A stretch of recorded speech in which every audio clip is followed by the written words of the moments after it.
కాంగ్రెస్ పార్టీలో ఆ సీనియర్ నేత అలకబూనారు. పార్టీ కోసం కష్టపడిన తనలాంటి వాళ్లకు పదవులు రావడం లేదని ఆవేదన చెందుతున్నారు. 8 ఏళ్లుగా తనకు ఏ పదవి లేదని నిట్టూర్చుతున్నారు. ఇప్పుడు తెలంగాణలో పార్టీ అధికారంలోకి వచ్చినందున రాజ్యసభ ఇస్తే బాగుంటుందని హైకమాండ్ను వేడుకుంటున్నారు. మొన్నటి పార్లమెంట్ ఎన్నికల్లో సికింద్రాబాద్ టికెట్ ఇస్తే గెలిచేవాడినని చెప్పుకుంటున్నారు. ఆయనెవరో కాదు, కరుడుగట్టిన కాంగ్రెస్ వాది సీనియర్ నాయకుడు విహెచ్ హనుమంతరావు. కాంగ్రెస్ గెలిచినా విహెచ్ ఆశలు ఫలించడం లేదు. ఏ పదవి లేకపోయినా ఇన్నాళ్లు పార్టీ బలోపేతం కోసం కృషి చేస్తానని అంటున్న విహెచ్ ఇప్పుడు కాకపోతే ఇంకెప్పుడు నాకొక పదవి ఇవ్వాలని అధిష్టానానికి అర్జీ పెట్టుకున్నారు. గాంధీ ఫ్యామిలీకి నమ్మిన బంటునంటూ ఆయన ఇన్నాళ్లు నేర్పిన రాజకీయం అక్కరకు రావడం లేదు. 3 సార్లు రాజ్యసభ సభ్యుడిగా, ఓసారి పీసీసీ అధ్యక్షుడిగా, ఉమ్మడి ఆంధ్రప్రదేశ్లో ఓసారి మంత్రిగా పనిచేస్తున్న అనుభవం ఉంది. తనలాంటి అనుభవశాలిని ప్రస్తుత కాంగ్రెస్ నేతలు అస్సలు పట్టించుకోవడం లేదని విహెచ్ వాపోతున్నారు. నికార్సైన కాంగ్రెస్ వాదిగా 4 దశాబ్దాలుగా పార్టీకి సేవ చేస్తున్నారని విహెచ్ చెబుతున్నారు. విహెచ్ మాదిరి 76 ఏళ్ల వయసులో యాక్టివ్ పాలిటిక్స్ లో తిరుగుతున్న వారు కూడా కాంగ్రెస్ లో అరుదు.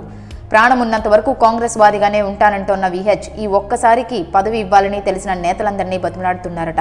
ప్రస్తుతం రాష్ట్ర కాంగ్రెస్ లీడర్లలో విహెచ్ఏ సీనియర్. 40 ఏళ్లుగా కాంగ్రెస్ ని నమ్ముకుని రాజకీయాలు చేశారు.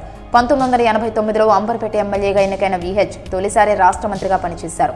ఆ తర్వాత 1992లో రాజ్యసభకు వెళ్లిన విహెచ్ 2004లో రెండోసారి, 2010లో మూడోసారి రాజ్యసభకు ఎన్నికయ్యారు.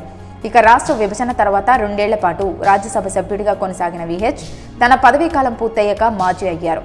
ఇక అక్కడి నుంచి పార్టీ పదవి కోసం ఎన్ని ప్రయత్నాలు చేసినా ఆయన వయసు రీత్యా అవకాశాలు దక్కలేదు. కానీ పార్టీకి నమ్మకమైన వ్యక్తిగా ఉంటూ రాష్ట్ర కాంగ్రెస్ లో విభేదాలు వచ్చిన ప్రతిసారి పెద్దన్న పాత్రలో అందరినీ ఏకతాటిపైకి తెచ్చేవారు విహెచ్. ఈ క్రమంలో గత ఎన్నికల్లో కాంగ్రెస్ గెలిచిన తర్వాత ఏదైనా నామినేటెడ్ పదవి వస్తుందా అని కళ్లల్లో ఒత్తులు వేసుకుని ఎదురు చూస్తున్నారు. మార్చిలో జరిగిన రాజ్యసభ ఎన్నికల్లో అవకాశం వస్తుందని ఆశిస్తే రాహుల్ గాంధీ చొరవతో రేణుకా చౌదరి యువత కోటాలో అనిల్ కుమార్ యాదవ్ ఆ అవకాశాన్ని కైవసం చేసుకున్నారు. ఇక రాష్ట్ర స్థాయిలోనూ ఏ పదవి దక్కకపోవడంతో విహెచ్లో అసంతృప్తి పెరిగిపోతోంది. అయితే తాజాగా సీనియర్ నేత కె కేశవరావు రాజీనామాతో రాష్ట్రం నుంచి ఓ రాజ్యసభ స్థానం ఖాళీ ఏర్పడింది.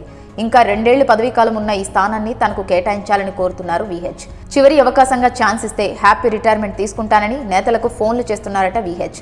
కుదిరితే రాజ్యసభ లేదంటే సిడబ్ల్యూసీ, అప్పటికీ కుదరకపోతే ఓబీసీ సెల్ చైర్మన్ పదవి అయినా ఇప్పించాలని ఇటు రాష్ట్ర కాంగ్రెస్ పెద్దలకు, అటు ఢిల్లీ హైకమాండ్లో పలుకుబడి ఉన్న నేతలకు ఫోన్ల మీద ఫోన్లు చేస్తున్నారట విహెచ్. విహెచ్ చేస్తున్న విజ్ఞప్తులపై కాంగ్రెస్ పెద్దలు ఎలా స్పందిస్తారనేది చూడాలి.